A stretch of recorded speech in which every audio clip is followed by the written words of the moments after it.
Now to your consumer alert. It's 2025 and you're hoping this might just be the year you can buy a house. If only you had a crystal ball that could predict interest rate changes. Right? Okay, Deanna, you say you have the next best thing? I got to see this. Well, Brett, I have almost the next best thing. Second to that proverbial crystal ball is having a seat on the Federal Reserve Board. Absent that, I like to talk to really good economic analysts.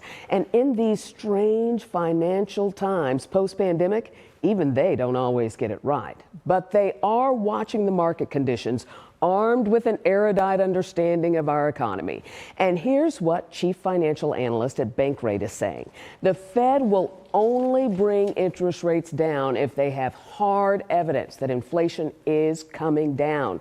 And while we've seen great progress since the days of 9% inflation, toward the end of last year, falling inflation stalled at just under 3%, just above the Fed target of 2%.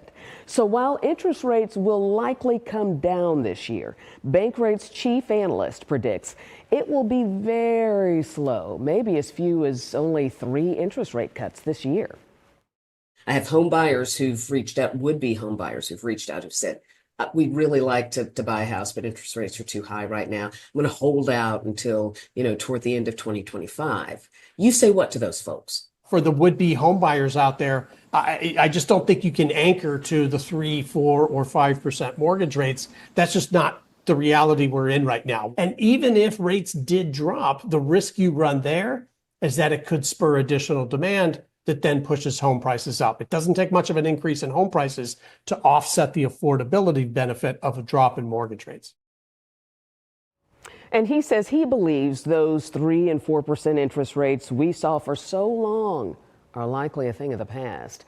That's because we saw the longest economic expansion in history, but also stagnant growth in household incomes, which caused the Fed to keep interest rates low. That is no longer the case. So his advice for home buyers: focus not on the Fed, but instead on paying down debt and improving your credit score. That's key in improving your interest rate when it's time to apply for that all-important mortgage loan. And that's your consumer alert.